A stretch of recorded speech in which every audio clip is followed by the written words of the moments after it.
Question में कह रहा है कि 3 बिंदु आवेश -2q +q तथा +q एक समबाहु त्रिभुज के कोनों पर चित्र 5.3 के अनुसार रखे हैं। इस समायोजन का वैद्युत द्विध्रुव आघूर्ण ज्ञात कीजिए। यहाँ पे देखो 3 वैद्युत द्विध्रुव हैं, अरे सॉरी ये 3 आवेश है। एक तो यहाँ पे है बी पे +q, इसको +q बोला हुआ है। एक समबाहु त्रिभुज में रखे हैं। ये एक यहाँ पे है ए पे, ठीक है। ये -2q है, समबाहु त्रिभुज। एक ये हो गया, एक ये हो गया। यहाँ पे क्या है प्लस का q, यहाँ पे ऐसे इस तरीके से है, ठीक है। ये सी पॉइंट हो गया। तो इनका जो कंबाइंड वैद्युत ध्रुव है वो ज्ञात करने की बात कर रहा है, ठीक है। तो इसमें देखो पहली बात तो इसमें दूरी वगैरह तो दिया नहीं है, नहीं दिया है ना, तो इसमें भुजा माननी पड़ेगी। ये समबाहु त्रिभुज हो गया, तो इसमें मान लो एक भुजा हमने ए मान लिया, इसकी लंबाई, ठीक है। या ए मान लो या 2a मान लो, क्वेश्चन में ए माना है, ठीक है। तो ये वाली भुजा भी ए ही होगी और ये वाली भुजा भी ए ही होगी, ठीक। तो अगर मैं 202 वैद्युत ध्रुव लाता, वैद्युत ध्रुव जैसे मान लो एक ये वाला वैद्युत ध्रुव है, ठीक है। इसमें प्लस का क्यू और माइनस का क्यू आवेश है। एक ये ले आता, एक इस तरीके से होता है, इस तरीके से, ये भी -q और ये +q, और इसको उठा के इसके ऊपर रख देता, माइनस वाले को माइनस वाले के ऊपर, ठीक है। तो ये वैद्युत द्विध्रुव 2 ठो बनते, यहाँ पे इनकी वजह से कोई वैद्युत द्विध्रुव नहीं बनेगा क्योंकि दोनों प्लस प्लस है, ठीक है। जब इसको उठा के उसके ऊपर रख देता तो इस तरीके का निकाय बनता कि नहीं बनता, ये ऐसे ऐसे और ऐसे। यहाँ पे -2q आवेश हो जाता है, यहाँ पे +q आवेश होता है, यहाँ पे +q आवेश होता है। तो 2 ठो वैद्युत ध्रुव हैं, यहाँ वैद्युत द्विध्रुव हैं। इनको अगर हम अलग अलग करेंगे तो इस तरीके से वैद्युत द्विध्रुव 2 ठो बनेंगे कि नहीं बनेंगे, क्यों? यस। तो अभी इसकी दिशा क्या होती है, हमेशा वैद्युत द्विध्रुव का जो द्विध्रुव आघूर्ण होता है, इसको वेक्टर p बोलते हैं। और इसमें क्या होता है, कोई एक आवेश ले लो, -q चाहे +q, उसका परिमाण लेते हैं हमेशा, तो q केवल लेंगे, ठीक है। और गुणे में बीच की दूरी, इनके बीच की दूरी कितनी a है, तो a का गुणा करा देंगे। अब हालांकि इसकी दिशा क्या होगी, ये जो वैद्युत द्विध्रुव होगा उसकी दिशा ऐसे होगी, इस दिशा में। इसकी जो वैद्युत द्विध्रुव होगी उसकी दिशा इस तरीके से होगी, और उसका जो क्या बोलते हैं, जो परिमाण होगा वैद्युत द्विध्रुव का वो भी होगा q इंटू बीच की दूरी a। अगर इसको 2a मानते तो यहाँ पे 2a आ जाता, बस समझ गए। या 2l मान लो तो 2l मान सकते हो, ठीक है। वो डिपेंड करता है कि बीच की दूरी कितनी मान रहे हो, ठीक है। तो बुक में उसने 2a मान रखा है। अब यहाँ पे वेक्टर भी लगाना पड़ेगा, अगर लगाना चाहो तो वेक्टर लगा लो, नहीं हमेशा परिमाण के ही अनुसार, ये जैसे p = qa ऐसे कर देंगे, यहाँ भी p = qa ऐसे कर देंगे। लेकिन qa किसके अनुदिश होगा, ये वाला। अगर ये वाला पॉइंट c है, ये वाला पॉइंट a है और ये वाला पॉइंट b है, तो ये वाला पॉइंट भी a होगा, क्योंकि ये दोनों एक दूसरे के ऊपर ओवरलैप करेंगे। तो ये वाला जो है, इसको मान लो तुम थोड़ी देर के लिए AC वाले को, एक को P1 मान लेगा, एक को P2 मान लेगा, ठीक है। तो इसको वाले को उसने P1 माना है, ठीक है।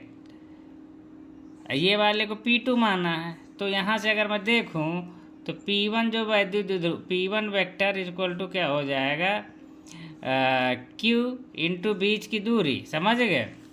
अब हालांकि अब चूँकि यहाँ पे थोड़ा से तुम लोग को दिक्कत जाएगी कि वेक्टर के रूप में दिखाने में थोड़ी सी दिक्कत जाएगी, ठीक है। तो वेक्टर के रूप में मत दिखाओ, डायरेक्ट परिमाण कैलकुलेट कर लो, ठीक है। दिशा पता होगी तो मुझे पता चल जाएगा। इसको मैं ऐसे भी लिख सकता था, ए से बी की तरफ होगा तो BA वेक्टर ऐसे भी लिख सकता हूँ, ठीक है। इसी प्रकार से P2 को क्या लिख सकता हूँ, Q इंटू इसकी दिशा इधर होगी तो CA वेक्टर ऐसे लिख दो कुछ, ये बहुत बेस्ट है, समझ गए। अब इसमें B से A की तरफ वेक्टर होगा, ये वाला C से A की तरफ वेक्टर होगा। अब यहाँ से अगर मैं कैलकुलेट करूँ या यहीं पे लिख देता हूँ, वेक्टर P1 का जो परिमाण होगा Q गुणे में बीच की दूरी 2 है, ठीक है। और यहाँ से जो वेक्टर P2 कैलकुलेट करूँगा Q गुणे 2 है, यहाँ भी होगा। बस इसमें दिखा देना किसके अनुदिश, BA के अनुदिश, BA के अनुदिश, ठीक। ये वाला क्या हो जाएगा, CA के अनुदिश। समझ गए। तो कई बारी वेक्टर राशियों को हम परिमाण के हिसाब से अगर दिशा पता होती है तो कैलकुलेट कर लेते हैं। अब इनके बीच का कोण कितना होगा, एक की दिशा इस दिशा में है, एक इस दिशा में है। जो एक वेक्टर तुम्हारा इस दिशा में है, एक वेक्टर इस दिशा में है, तो दोनों के बीच का कोण क्या होगा। तो कोण तो जो है, इनको जैसे मैं जोड़ दूंगा, जैसे तो मैंने बताया था तुम लोग को कक्षा 11 में, कोण निकालते समय या तो दोनों का हेड एक पॉइंट पे मिल रहा हो तो वो वाला कोण निकाल लो, या दोनों के, तो यहाँ पे दोनों के हेड मिल रहे हैं तो कोण कितना हो जाएगा, थीटा हो जाएगा कि नहीं हो जाएगा। तो थीटा की वैल्यू कितनी होगी, 60 डिग्री, क्योंकि एक त्रिभुज के अनुदिश सब लग रहे हैं ना, त्रिभुज के भुजाओं के अनुदिश। तो यहाँ से अगर मैं देखूँ तो थीटा मिल गया मुझे, थीटा इक्वल टू 60 डिग्री। अब परिणामी वैद्युत द्विध्रुव क्या निकालूंगा तो क्या हो जाएगा, P1 का स्क्वायर प्लस P2 का स्क्वायर और प्लस में 2 P1 P2 और कॉस थीटा और अंडर रूट ले लूँगा। P1 की जगह में मैं क्या कर दूँगा, P1 का भी मॉड PA है, P2 का भी मॉड और परिमाण PA है। इन दोनों में देखो 2 PA into PA cos 60 degree डाल दूंगा यहाँ से, तो यहाँ से सॉल्व कर लूँगा तो यहाँ भी PA का स्क्वायर बनेगा, यहाँ PA का स्क्वायर है ये, तो PA का पूरा वो स्क्वायर कर लूँगा, वर्गमूल हट जाएगा, स्क्वायर और वर्गमूल दोनों लगे हैं तो ये केवल PA निकलेगा बाहर। तो यहाँ पे 2 प्लस में 2 cos 60 की वैल्यू होती है 1/2, तो यहाँ से 2 कैंसिल हो जाएगा, तो PA √3 आंसर आ जाएगा। इतना नहीं आता क्या, सॉरी P गलत लिख दिया, Q लिखना चाहिए था, ठीक है। क्या लिखोगे, Q, हालांकि Q इंटू A P के बराबर हो चलो ठीक है, तो Q A इंटू √3 हो जाएगा परिणामी वैद्युत द्विध्रुव। कुछ बात समझ में आई कि नहीं। यहाँ पे इस क्वेश्चन में कह रहा है कि 3.2 गुणे 10⁻⁻19 कूलम तथा -3.2 गुणे 10⁻⁻19 कूलम के बिंदु आवेश एक दूसरे से 2.4 गुणे 10⁻10 मीटर की दूरी पर स्थित हैं। इस वैद्युत द्विध्रुव 4 गुणे 10⁻5 वोल्ट पर मीटर के एक समान वैद्युत क्षेत्र में स्थित है, यह लिखा है। अच्छा ठीक, यह वैद्युत द्विध्रुव 4 गुणे 10⁻5 वोल्ट पर मीटर के एक समान वैद्युत क्षेत्र में स्थित है। तो ज्ञात कीजिए वैद्युत द्विध्रुव का आघूर्ण वैद्युत द्विध्रुव को क्षेत्र की दिशा से 30 डिग्री घुमाने पर इस पर कार्यरत बल आघूर्ण क्या होगा और द्विध्रुव पर अधिकतम बल आघूर्ण क्या होगा, ठीक है। इसमें क्या कह रहा है कि देखो दो टाइप के आवेश दिया हुआ है।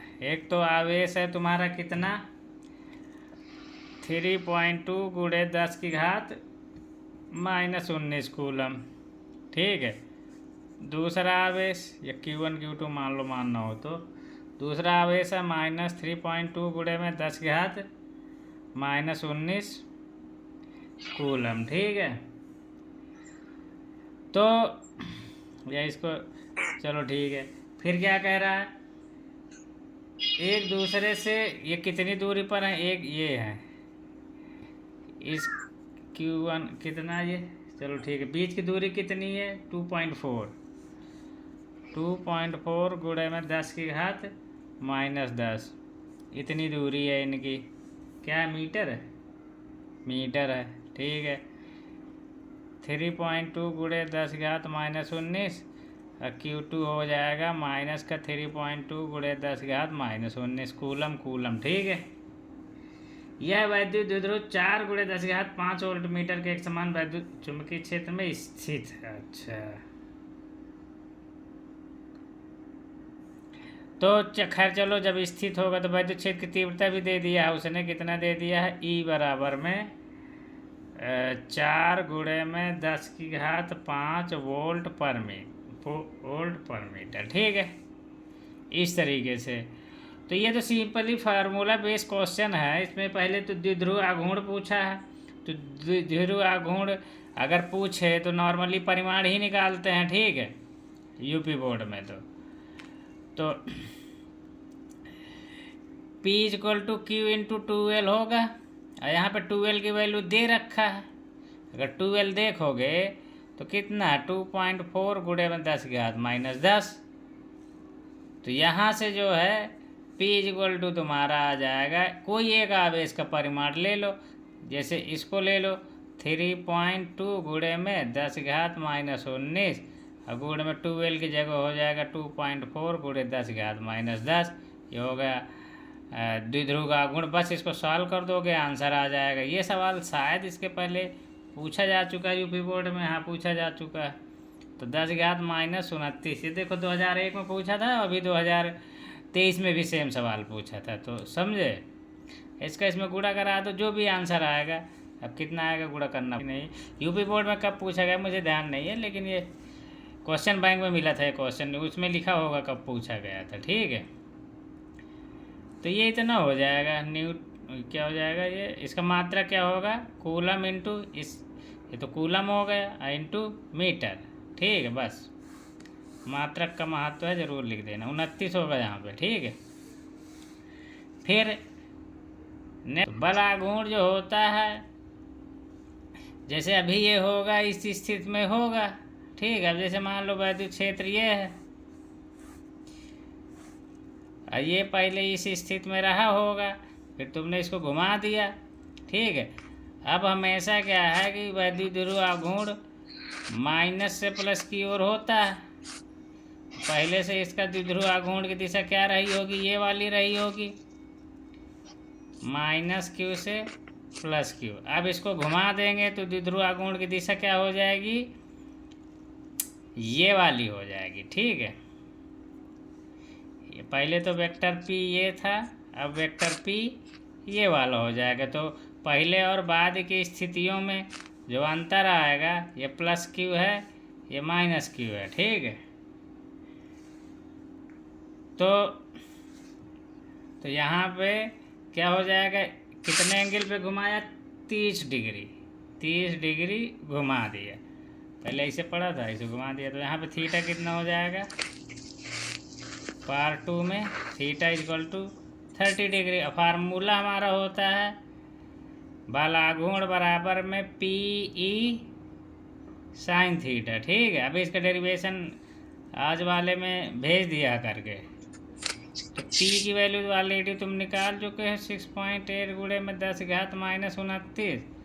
वैद्युत क्षेत्र की मात्रा हमको पता ही है, ये सवाल ऑलरेडी हो चुका है। ठीक है, दोबारा है हो रहा है ये। वैद्युत क्षेत्र की तीव्रता 4 गुणे में 10⁵ और साइन 30 डिग्री। तो यहाँ से इसकी वैल्यू तो हो जाएगी 1/2। सॉल्व कर लोगे 2 बचेगा, तो 2 बचेगा तो 2 का गुणा इसमें हो जाएगा। तो 2 × 8 = 16, 2 × 4 = 12, 1 × 13, 2 × 14, 1 × 15। तो यहाँ से कितना इतना आ जाएगा गुणे में 10⁵ 5 × 29 माइनस में 24। तो 1.536 गुणे में 10⁻−23। इसका मात्रक क्या होगा? Newton × metre.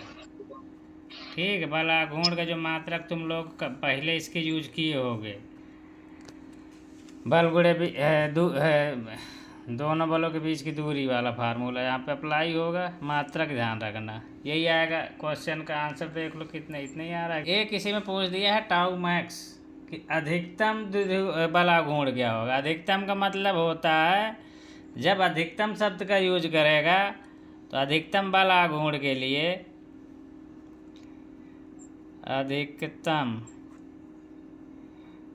बल आघूर्ण के लिए कई बार हम लोग क्या करेंगे, शॉर्ट में अगर टाइम नहीं रहेगा तो ये लिख देंगे टाउ मैक्स के लिए, या टाउ मैक्स के लिए क्या हो जाएगा, थीटा इक्वल टू 90 डिग्री होगा हमेशा।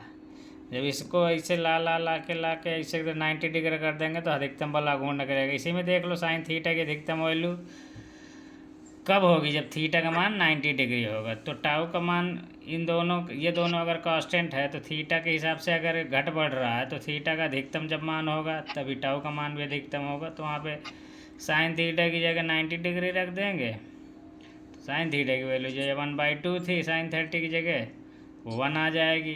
तो यहाँ पे टाउ मैक्स हमारा कितना निकल आएगा, 7.68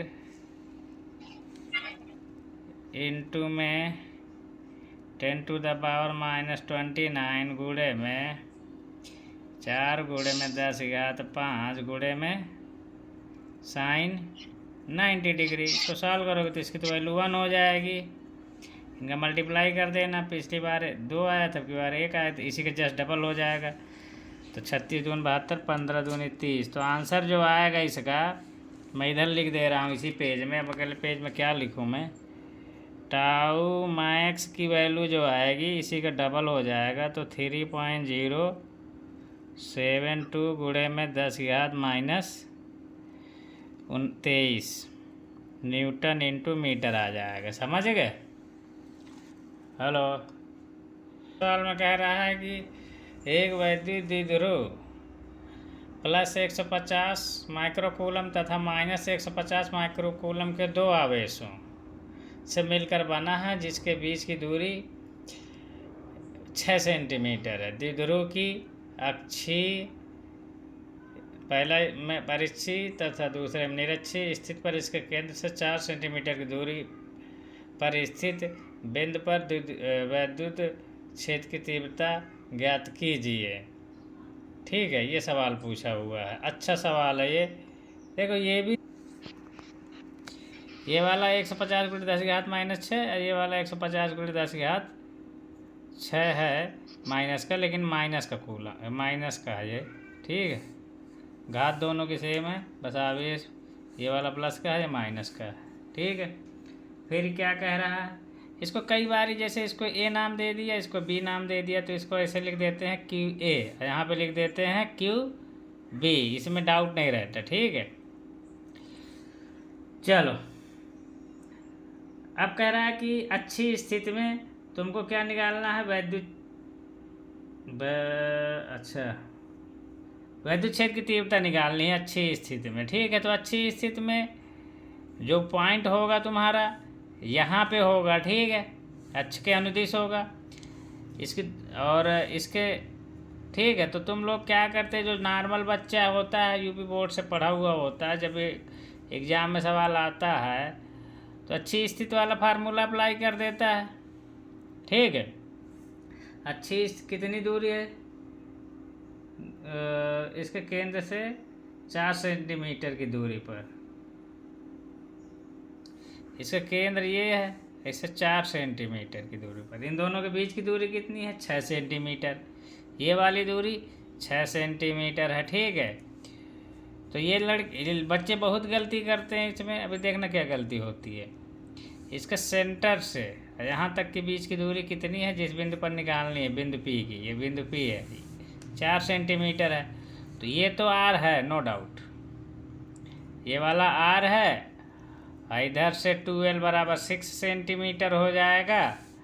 तो यहाँ से अगर तुम अच्छी स्थिति वाला फार्मूला अप्लाई करोगे वैद्युत क्षेत्र का, तो 1/4πε0 होता है P/2P/r³। ठीक है, जब इसको अप्लाई करोगे तो E = 9 × 10⁻⁹ गुणे में 2 गुणे में P, P कितना बनेगा Q इंटू 12, ठीक है। P बराबर क्या होता है Q इंटू 12। तो Q मेरा कितना है, Q मेरा है 150 गुणे में 10⁻⁻6, और 12 की वैल्यू कितनी है 6 सेंटीमीटर। तो 6 सेंटीमीटर को मीटर में बदल दोगे तो 0.06 हो जाएगा, ठीक है। अपान में r³ r कितना है 4 सेंटीमीटर है, इसको मीटर में कन्वर्ट करोगे तो 0.04 क्यूब हो जाएगा, ठीक है। इस तरीके से सॉल्व कर लोगे तो कुछ न कुछ आंसर आएगा। देखो कितना आता है कैलकुलेटर में सॉल्व करके, जो है अगर 15 दूनी 30, लेकिन तो इतना हम कैलकुलेट करके निकाल लेंगे। ये तो सिंपल कैलकुलेशन है, कक्षा 6, 7, 8 कक्षा 5 वाली। तो ये तो इस पे तो नहीं जाना हमको। अब ये आंसर आ रहा है 2.5 गुणे 10⁻9, ठीक है। इसमें कितना आंसर आ रहा है तुम्हारा अच्छी स्थिति पे 13.2 गुणे 10⁻9, बहुत ज़्यादा डिफरेंस आ रहा है।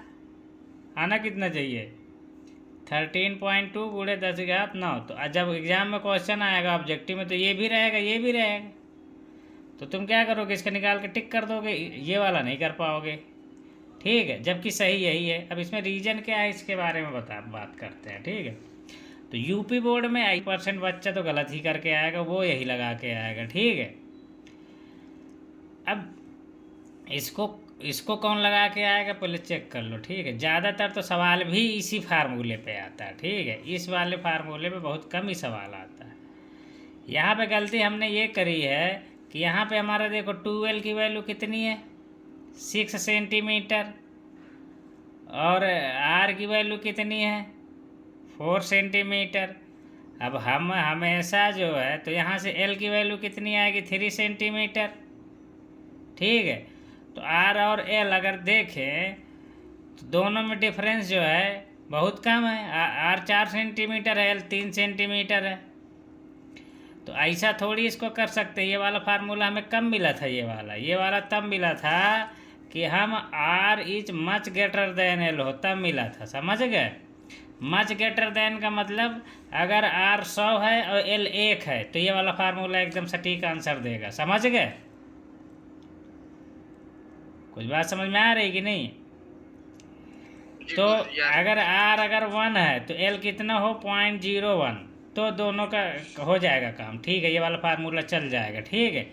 लेकिन अगर r 1 है l तुम्हारा कितना हो जाए 0.1, तब तक भी ये फार्मूला कुछ चल जाएगा, ठीक है।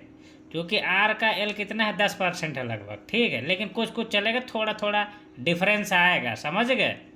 एक्चुअल वैल्यू से थोड़ा थोड़ा डिविएट होने लगेगा। और तुम सोचो r इक्वल टू l है नहीं 1 है और l इक्वल टू 0.5 है, दोनों तो बहुत, इसके जस्ट ये डबल है 50% है। तो यहाँ पे फिर बहुत ज़्यादा ह्यूज डिफरेंस आ जाएगा, ठीक है।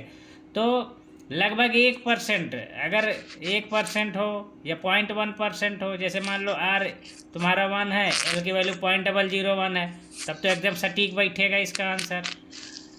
r की वैल्यू 1 है, l की वैल्यू 0.001 है, तब तो और सटीक आंसर आएगा, समझ गए। दोनों तरीके से सॉल्व करोगे, ठीक है। अभी एक दूसरा तरीका बताता हूँ। तो जो दूसरा तरीका बताऊँगा उससे तो r जो है r l के बराबर हो, कुछ भी हो, सब में चलेगा। लेकिन ये वाला कुछ ही कंडीशन में चलेगा, कब, जब r की वैल्यू l से बहुत ज़्यादा हो, ठीक है। तो अब उसमें तुम सोचोगे, कंफ्यूज होगे कि कब रखना है ये फार्मूला, कब नहीं रखना। तो ये बात मान के चलना कि जब वैल्यू देगा ना r और l की, उससे पता ही चल जाएगा। अगर r और l के बीच में लगभग 100 गुणों का अंतर हो तो यही वाला चला देना। 10 गुने का अंतर हो तब तक भी चला सकते हो, ठीक है। 10 गुने से कम का अंतर होगा ना, तब तो फिर यही वो वाला फार्मूला अप्लाई करना पड़ेगा। कौन सा, डेरिवेशन के टाइम में हमने एक फार्मूला निकालना था, E equal to 1/4πε0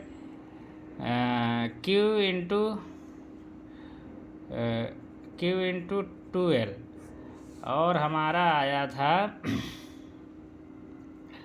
r² minus L square का स्क्वायर, और यहाँ पे इनटू में आर भी था। ठीक है, ये डेरिवेशन में हम यहाँ तक कोई अप्रॉक्सीमेशन नहीं लिए थे। ठीक है, तो ये जो फार्मूला अच्छी स्थिति के लिए हम अप्लाई किए थे, यही फार्मूला हमारा ये भी बना था 1/4πε0। इसको हमने क्या बना दिया था, Q इंटू 2L को P, तो 2P इंटू में R अपान में R square minus L square, ये फार्मूला। यहाँ तक हमने कोई अप्रोक्सीमेशन नहीं किया था। और जैसे ही इसके बाद हमने ये वाला फार्मूला लगाया था कि R is much greater then L, तो E मेरा कितना हो जाएगा, 1/4πε0 2P बचेगा। और यहाँ पे फिर क्या था, R square minus L square को अप्रॉक्सीमेटली हमने R स्क्वायर ही मान लिया था, तो नीचे R की घात 4 हो जा रहा था, ऊपर R की घात 1 हो जा रहा था, तो नीचे R क्यूब आ गया था। तो ये वाला जो हम लास्ट में डेरिवेशन यूज करते हैं, तो इसके जस्ट पहले वाला ये वाला फार्मूला हमेशा IIT वगैरह यही से सवाल पूछता है, या कॉम्पिटिटिव एग्जाम्स में जब सवाल को कठिन बनाना, मतलब लड़कों को बेवकूफ़ बनाना होता है, तो ये फार्मूला कॉम्पिटिटिव एग्जाम के लिए यूपी बोर्ड में नहीं पूछा गया अभी तक। ठीक है, रेयर ही पूछा गया होगा। अब जिस दिन पूछा जाएगा उस दिन कोई लगा भी नहीं पाएगा। ठीक है, क्योंकि सबको नीचे वाला फार्मूला रटा रहता है। तो इसको देख लो, इसमें कुछ नहीं है, बस फार्मूला। अब ये सबके लिए रामबाण है, ये चाहे दूर के लिए हो, R की वैल्यू L के करीब हो, या बहुत ज़्यादा अंतर हो, या एकदम से अंतर ना हो, सब में चलेगा। ठीक है, तो 9 गुणे में 10⁹, यहाँ पे 2, अब P की वैल्यू तो वही आएगी, Q इंटू 2L। Q हमारा कितना था, 150 गुणे में 10⁻⁻6, और 2L की वैल्यू हमारी आई थी 0.06, और R की वैल्यू हमारी कितनी आई थी, 0.04 अपान में।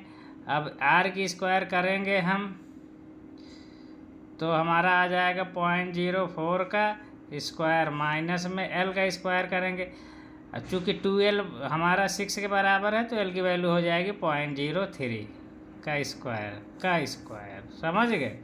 इसको जब सॉल्व करो, देखो कितना आंसर आ रहा है, 9 इंटू 10⁹9, ये हो जाएगा तुम्हारा 300 गुणे 10⁻⁻6। हालांकि ये तो ख़त्म हो जाते हैं यहीं पे, लेकिन खैर चलो, गुणे में 6 गुणे में 4, यहाँ पे इनका भी दशमलव हटा देते हैं, तो 0.02 का स्क्वायर 10⁻⁻4, और बाहर निकलेगा 10⁻⁻8 हो जाए। यहाँ पे आ जाएगा 10⁻⁻4, यहाँ पे आ जाएगा 10⁻⁻8, यहाँ पे 4 चौको 16 -3 3 9 का स्क्वायर। ठीक है,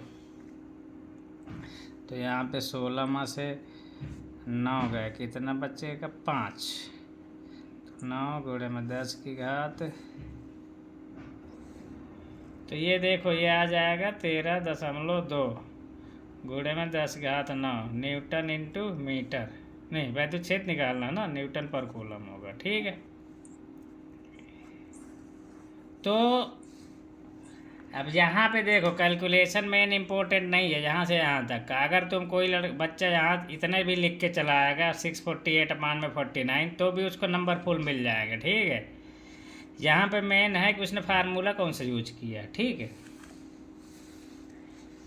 फार्मूला जैसे ही तुम ये वाला लिखोगे ना, तुमको नंबर तुरंत मिल जाएंगे। ठीक है, समझ में आई कि नहीं बात? यहाँ पे क्या था, ये कॉन्सेप्ट में बहुत ज़्यादा यूज होते हैं सब ये कॉन्सेप्ट। ठीक है, ये मतलब ये ट्रिक, इसी ट्रिक से सवाल बनाता है लड़कों को फंसाने के चक्कर में। तो निरक्षीय स्थिति वाला अब सवाल तुमको समझ में आ जाएगा। ई जो होगा निरक्षीय स्थिति के लिए जब निकालोगे, तो 1/4πε0, उसमें क्या होता है, P अपान में R square plus L square की पावर में 3/2 होता है। देखना डेरिवेशन के एक स्टेप पहले। ठीक है, ये है। R is much greater than L करने से पहले ये फार्मूला इसको अप्लाई कर दोगे, आंसर आ जाएगा। अब ये तो इसमें सॉल्व है, ठीक है, दोबारा सॉल्व करने की कोई ज़रूरत नहीं है, बस कॉन्सेप्ट बताना था मेरा, इसलिए मैंने बता दिया, ठीक है। अब नेक्स्ट क्वेश्चन है क्वेश्चन नंबर 5। इसमें कह रहा है क्या, नेक्स्ट क्वेश्चन नंबर 5 में क्या कह रहा है, कहाँ गया क्वेश्चन नंबर 5, ये कह रहा है कि एक वैद्युत द्विध्रुव 5×10⁵ न्यूटन पर कूलम के क्षेत्र में, वैद्युत क्षेत्र में 30 डिग्री के कोण पर रखा गया है और उस पर 6×10⁻24 न्यूटन इंटू मीटर का बल आघूर्ण लग रहा है। वैद्युत द्विध्रुव का आघूर्ण का मान ज्ञात करिए, ठीक है, ये क्वेश्चन है। प्रश्न निकलेगा इसमें क्या है, ई की वैल्यू कितना दे रखा है, 10⁵5 न्यूटन पर कूलम, थीटा कितना दे रखा है 30 डिग्री, और बलाघूर्ण की वैल्यू दे रखा है कितना है 6×10⁻24 न्यूटन इंटू मीटर। वैद्युत द्विध्रुव आघूर्ण का मान ज्ञात कीजिए। वैद्युत द्विध्रुव आघूर्ण का, जब बल आघूर्ण का है तभी टाउ वाला फार्मूला यूज करना, अगर के बल शब्द नहीं यूज किया इसका मतलब पी पूछ रहा है, द्विध्रुव आघूर्ण पूछ रहा है, सिर्फ आघूर्ण पूछेगा तो पी बराबर क्या, अब पी तुमको पूछ रहा है, इसका फार्मूला क्या होता है, tau equal to P E sine theta, होता है कि नहीं। तो बस पी जो है तुम्हारा सब चीज़ तो पता है, इसे वैल्यू पुट कर दो, आंसर आ जाएगा। टाउ की वैल्यू दी है 6×10⁻24। ये सवाल यूपी बोर्ड में बहुत आसानी से पूछा जाएगा, लगभग 2 नंबर का, या बहुविकल्पी में 1 नंबर का पूछा जाएगा, ठीक है। पी इंटू ई 10⁵5, अरे हज़ारों बार पूछा गया होगा इस तरीके का सवाल, ठीक है। अगूढ़े में साइन थीटा की जगह 30 डिग्री रख दोगे, ठीक है, आंसर आ जाएगा यहाँ पे पी। इसकी वैल्यू कितनी हो जाएगी 1/2 हो जाएगी, तो पी की वैल्यू कितनी हो जाएगी 6 दूनी 12 गुणे में 10⁻24 में से 5 के 19। इसका मात्रक ध्यान रखना, इसका Q इंटू 12 होता है तो कूलम इंटू मीटर, ठीक है। इसमें कुछ गड़बड़ हो गया क्या, माइनस में है क्या ये वाली वैल्यू, ये माइनस में है तो ये माइनस में होगी तो फिर ये जाएगा तो -29 हो जाएगा ये, ठीक है। चलो अब क्या है, नॉर्मली क्या है कि जब हम आंसर लिखते हैं तो कक्षा 9 वगैरह में देखे होंगे कि एक साइंटिफिक मतलब एक हम लोग एक प्रॉपर संकेतन यूज करते हैं, तो दशमलव जो है होता है, तो यहाँ पे वैल्यू जब रखी जाती है, जब घातों के रूप में जब हम कोई भी संख्या को लिखते हैं किसी राशि को, तो उसका मान कोशिश करते हैं 1 से 10 के बीच में रहे, समझ गए, 1 से 10 के बीच में। तो यहाँ पे क्या किया 12 आ रहा है, तो इसको 1 से 10 से ज़्यादा है तो 10 से छोटा बनाने के लिए यहाँ पे दशमलव लगा दो, 1.2। दशमलव लगाने के चक्कर में हमको जो है घात को एडजस्ट करना पड़ेगा, तो यहाँ पे 10⁻29 है तो इसको 10⁻−28 कर दिया, ठीक है। तो तुम देखते होगे कि कई बारी आंसर जो है ना इस तरीके से लिख के आता है, ठीक है। तो हम हमेशा आंसर जो लिखते हैं तो 1 और 10 के बीच में कोशिश करते हैं, नियम मतलब अगर घातों के रूप में लिख रहे हैं तो ज़्यादा बड़ा आंसर हो तो घात के, हालांकि इससे कोई फ़र्क नहीं पड़ता, इसमें भी उतने ही नंबर मिलेंगे, इसमें भी उतने ही नंबर मिलेंगे, लेकिन तुम कई बारी देखते होगे कि ज़्यादातर इसी फॉर्मेट में आंसर मिलता है हमको, ठीक है। लास्ट क्वेश्चन में कह रहा है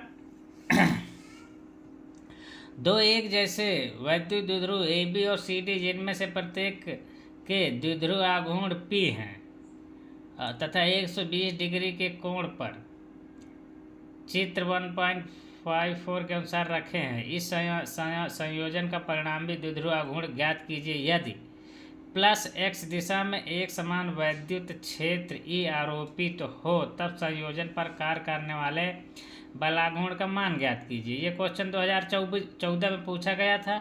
ये मान के चलना कि कोई बच्चा नहीं लगा पाया होगा, समझ गए।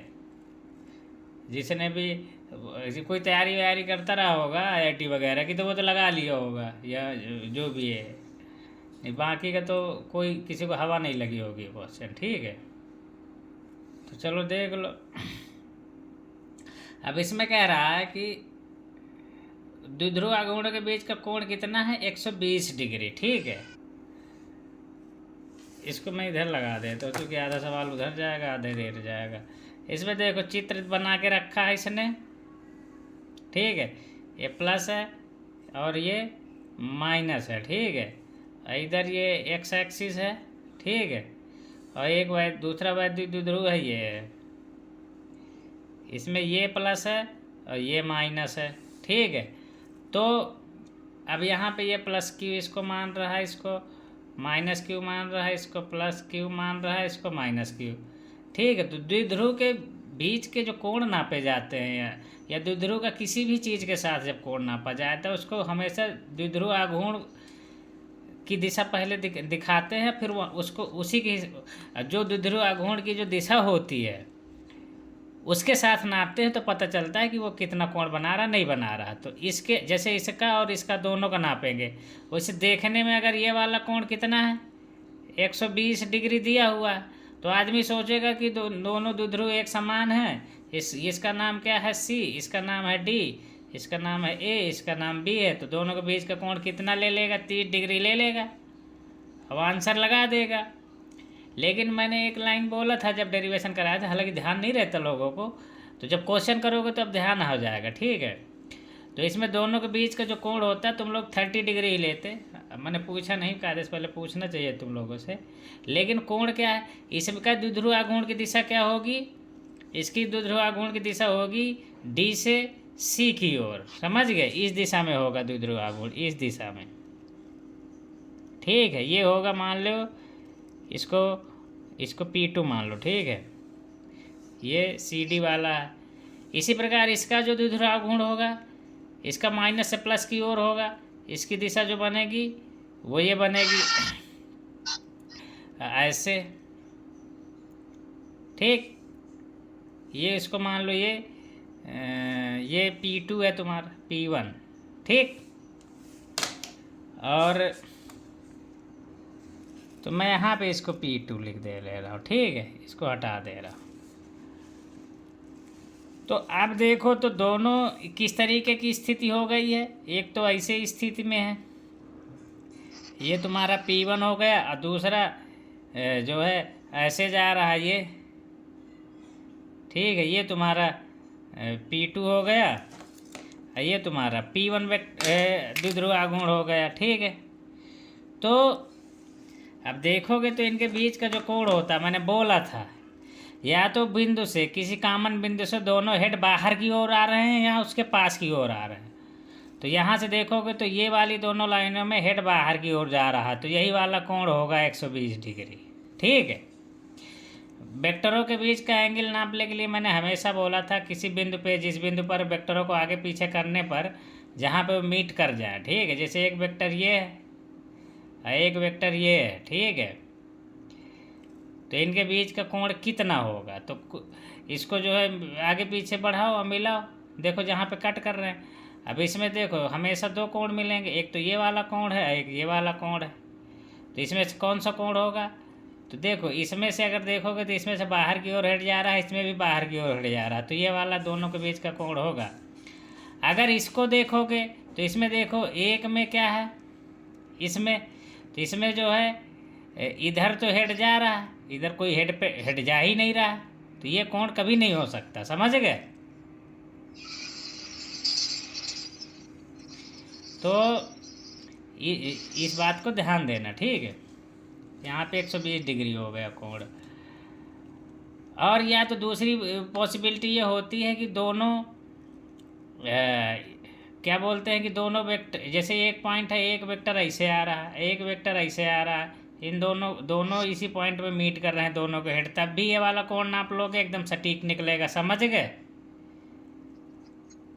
ये थीटा जो होगा दोनों के बीच का कोण बताएगा। लेकिन मैं इसको थोड़ा और एक्सटेंड कर दूँ, इसको पीछे और एक्सटेंड कर दूँ, तुम सोचो ये वाला कोण, तो इसमें तो हेड पॉइंट की तरफ आ रहा है, इसमें कोई पॉइंट की तरफ आ ही नहीं रहा।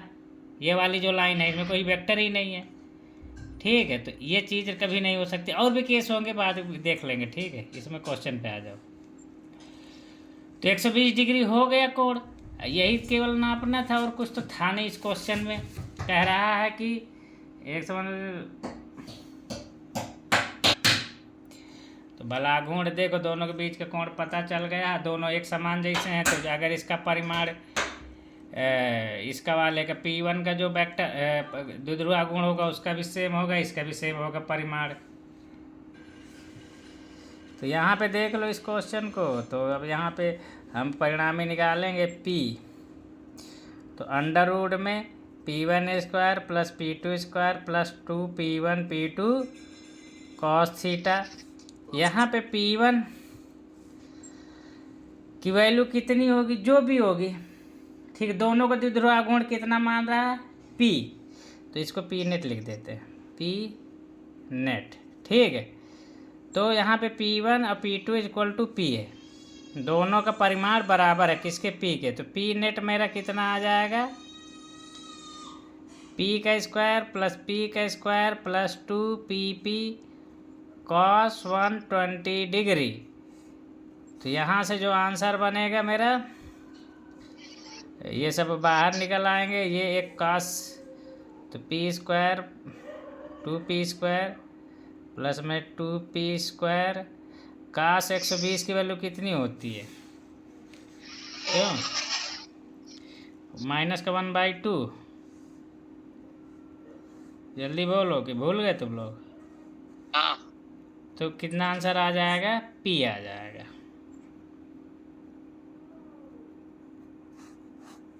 क्यों, तो इस तरीके से अब यहाँ पे इस सवाल को समझेगा। ये वाला माइनस इधर कर देगा, ये वाला प्लस इधर कर देगा, तो इस वेक्टर का जो है ना, ये वाला वेक्टर उलट जाएगा, उधर हो जाएगा, समझ गया। तब कहानी क्या बनेगी, बस एक ही क्वेश्चन और बन सकता है इसमें। जैसे इधर एक को तो उधर प्लस वाले को प्लस वाले के ही तरफ रखेगा, इधर वाले प्लस वाले को उधर कर देगा, तो वैद्युत ध्रुव गुण जो होता है माइनस से प्लस की ओर जाता है। तो इसकी भी दिशा इधर हो जाएगी और इसकी दिशा इधर हो जाएगी, ठीक है। तो फिर क्या है कि केवल वेक्टर वेक्टर बना के अगर मैं दिखाऊं, यहीं पे दिखा देता हूँ, ऐसे एक वेक्टर ऐसे हो जाएगा, फिर एक वेक्टर दूसरा वाला ऐसे हो जाएगा। तो दोनों के बीच का कोण कितना हो गया, अगर ये वाला 120 है तो ये कितना बचेगा, 180 में 20 घटा दोगे 30 बनेगा। तो बस कुछ नहीं आएगा, यहाँ पे 30 आ जाएगा, समझ गए। जब यहाँ पे 30 आ जाएगा तो 30 के हिसाब से कैलकुलेशन हो जाएगा। कास 30 की वैल्यू होती है √3/2, समझ गए।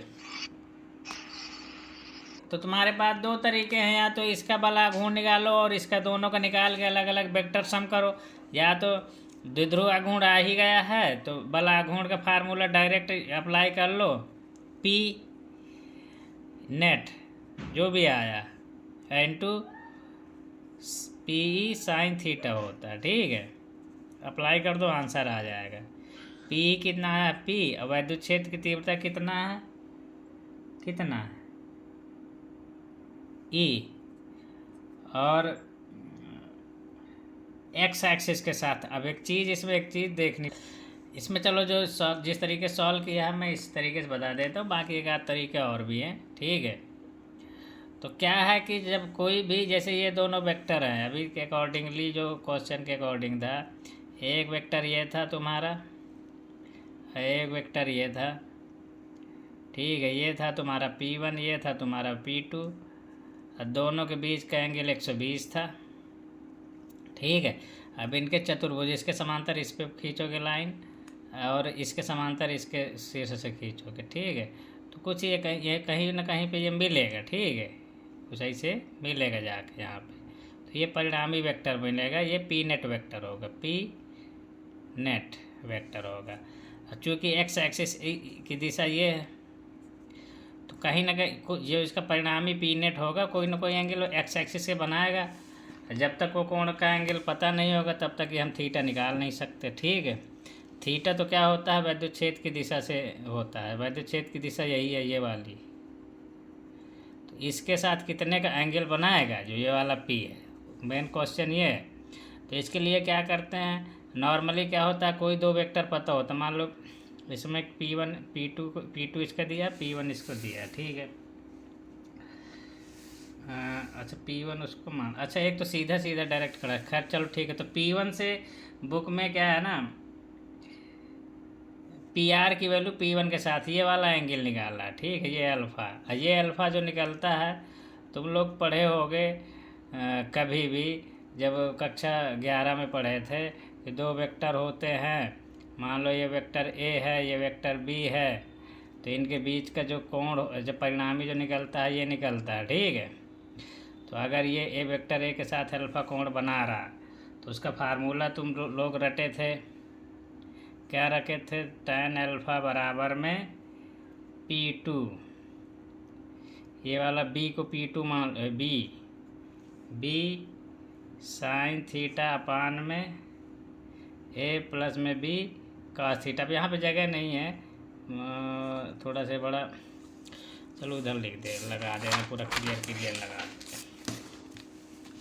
तो यहाँ पे एक तो वेक्टर ये है तुम्हारा P1, एक वेक्टर ये है तुम्हारा P2, नेट वेक्टर जो होगा इसके समांतर ये, इसके समांतर ये यहाँ पे नेट वेक्टर आएगा, ये P नेट वेक्टर। तो मान लो इसके साथ एंगल अल्फ़ा बना रहा है, ये परिणामी वेक्टर होता है, ये अल्फ़ा कोण बना रहा है। इधर जो हमारा, इधर तो ये एक्स एक्सिस जा रही है, ठीक है, कोई बात नहीं, इधर ही वैद्युत क्षेत्र होगा। तो ये वाला जो कोण होगा ये हमारा थीटा का काम करेगा, जब टाउ बराबर में हम यूज करते हैं PE साइन थीटा, ठीक है। इसके और भी तरीके हैं सवाल के लगाने के, लेकिन पहले एक तरीका सीख लो। तो मुझे क्या है कि साइन थीटा निकालना, अगर ये वाला एंगल मुझे पता चल जाए अल्फ़ा, तो बाकी मैं निकाल लूँगा, ठीक है। तो क्या करूँगा, ये P1 था, ये P2 था। तो तुम लोग फार्मूला एक जो तुम लोग अभी तक पढ़े हो, पहले पढ़े थे कक्षा 11 में, कि इनका समांतर चतुर्भुज नियम के अनुसार ये अगर परिणामी वेक्टर है, ये मान लो वेक्टर P है, ये मान लो ये वेक्टर A है, ये वेक्टर B है। तो हम लोग पढ़े थे ये अल्फ़ा एंगल परिणामी बनाएगा, परिणामी को R से बोलते थे। तो क्या हो जाता था, tan अल्फ़ा बराबर में जो होगा हमारा B साइन थीटा, ये वाला कोण जो होगा, ये वाला पूरा थीटा है, ठीक है, अपान में A प्लस में B cos थीटा। ये फार्मूला तुम लोग पहले पढ़े होगे। तो यहाँ पे हमारे लिए जो है क्या होगा कि इन दोनों के बीच का जो एंगल है, ठीक है। अब यहाँ पे ये वाला थीटा तुमको अभी कंफ्यूज करेगा, इसके टेंशन में मत रहो। तो अब ये वाला अल्फ़ा निकालने के लिए चतुर्भुज नियम के अनुसार मैं क्या करूँगा, पहले tan अल्फ़ा की वैल्यू निकालूँगा। यहाँ पे तो P जो काम करेगा वो A का काम करेगा यहाँ पे, ठीक है। अब P2 जो काम करेगा ये B का, तो P2 साइन 120 बटे में P1 प्लस में P2 cos 120। अब देखो ये टेंशन मत लेना कि चतुर्भुज इसमें अल्फ़ा नीचे से लिया है, उसमें ऊपर से। अल्फ़ा हम अल्फ़ा किसके साथ ले रहे हैं, अल्फ़ा जिसके साथ ले रहे हैं ना, परिणामी और अल्फ़ा, परिणामी किसके, परिणामी और जिस वेक्टर के साथ अल्फ़ा ले रहे हैं उसको P1, पहले उसको यहाँ पे A माना है, यहाँ पे P1 मान रहा, ठीक है। तो जहाँ जहाँ A है वहाँ P1 रख देंगे, ठीक है। ये बात ध्यान देना। अगर हम इधर से अल्फ़ा लेते तो अल्फ़ा भी इधर से आ जाता, लेकिन जहाँ B है वहाँ A होता, A की जगह फिर B आ जाता, तो कोई दिक्कत नहीं थी। इधर से भी अल्फ़ा, इधर वाला अल्फ़ा निकालना चाहते तो निकल आता। तो यहाँ पे वही कहानी है।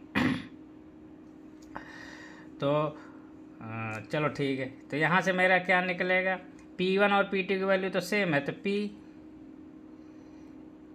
साइन 120 कितना होगा? साइन 120 की वैल्यू साइन 60 √3/2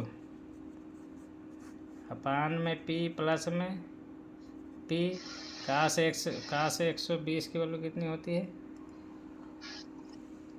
माइनस का 1/2। यहाँ से सॉल्व करोगे तो माइनस प्लस का 1/2 √3 बचेगा, ठीक है, tan अल्फ़ा। तो यहाँ अल्फ़ा बराबर कितना आ जाएगा? 60 डिग्री। अब मुझे पता चल गया कि अल्फ़ा 60 डिग्री है।